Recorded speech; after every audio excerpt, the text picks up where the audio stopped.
Shalom bagi kita semua Bapak Ibu Saudara yang dikasih Tuhan. Hari ini saya ingin berbicara mengenai jangan takut, Allah menyertai kita.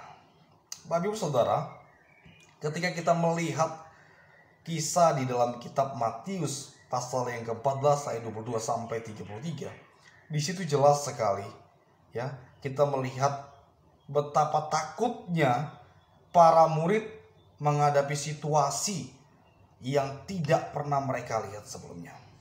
Mereka mengira sosok pribadi yang berjalan di atas air itu adalah hantu. Namun itu adalah Yesus. Ya.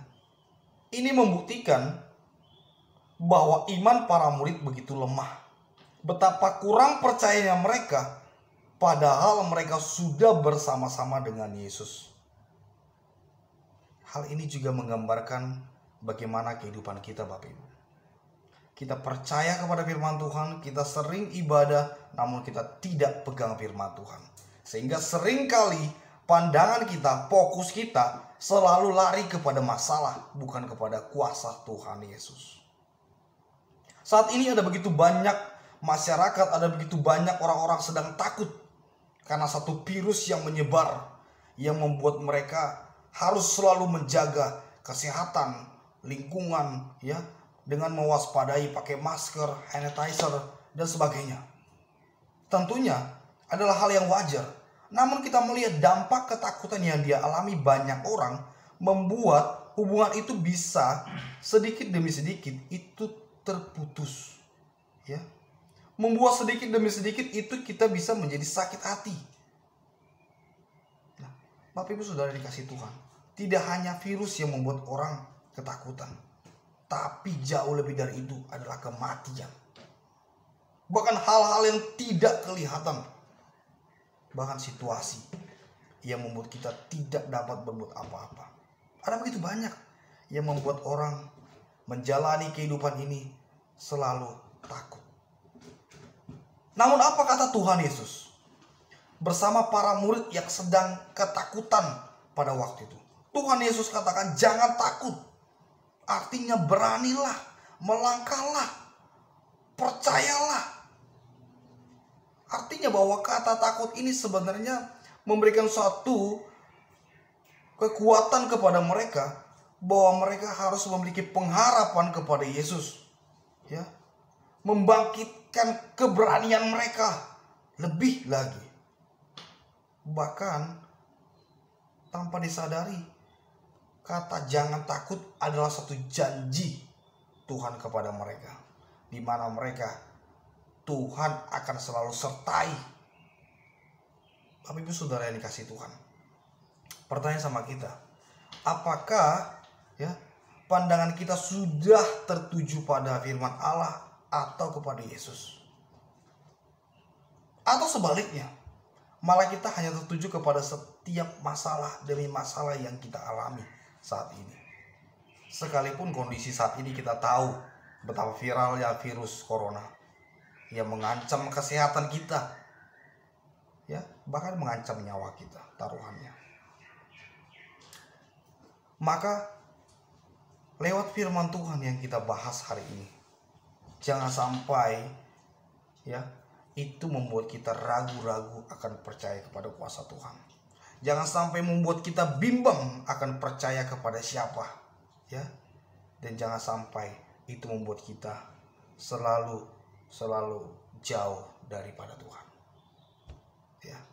Sekalipun nampaknya tidak dapat kita atasi, nampaknya itu membuat satu hal yang buruk akan terjadi pada diri kita. Tapi ingat Bapak Ibu Saudara, ya. Janji Tuhan kepada setiap orang-orang percaya tidak akan pernah Dia tinggalkan kita. Dia akan lindungi kita sekalipun ada virus yang membahayakan kesehatan dan nyawa kita. Tapi perlindungan Tuhan itu akan nyata. Pemeliharaan Tuhan luar biasa di dalam kehidupan orang percaya.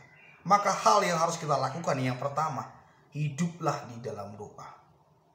Bapak Ibu, kita diajarkan berdoa bukan hanya untuk kita saja, ya, tapi kita juga harus mendoakan banyak orang di luar sana supaya mereka juga dipelihara Tuhan, dijaga Tuhan di dalam setiap hal-hal yang buruk di dalam kehidupan mereka. Tentunya doa itu tidak hanya doa sebagai rutinitas saja, tapi doa itu harus punya beban, harus punya keterbebanan di dalam mendoakan sesuatu. Ya, kalau tidak, doa itu hanya sebagai rutinitas, hanya sebagai program saja yang kita lakukan. Tidak ada beban untuk mendoakan orang-orang di luar sana. Yang kedua, ya, kita percaya pada firman, pegang firman Tuhan, Bapak Ibu. Ya, walaupun situasi membuat kita itu tidak bisa berbuat apa-apa, ya, tapi pegang firman Tuhan. Saya melihat memegang firman Tuhan ini sama seperti ketika kita memegang ilalang, Bapak Ibu. Ilalang kalau kita pegang dengan lembut, dengan pelan, lalu kita tarik, maka tangan kita akan bisa terluka, sakit, Bapak Ibu. Ya. Tapi ketika kita pegang dia erat, kita pegang kuat, kita tarik, maka ilalang yang tersakiti, dia akan tercopot. Demikian firman Tuhan.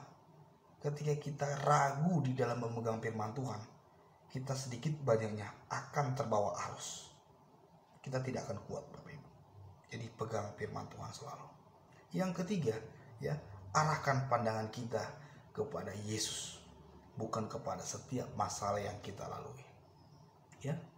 Jadi kalau seorang pelari pandangannya tidak kepada fokus utama, dia hanya melihat kanan kiri, maka seorang pelari itu bisa-bisa dia akan dilombai. Bisa-bisa dia tidak akan mendapat satu hal yang di depan yang ingin dicapainya. Ya. Maka kita harus arahkan pandangan kita lurus, fokus. Ya. Yang terakhir, milikilah keberanian untuk melangkah bersama Yesus. Amin.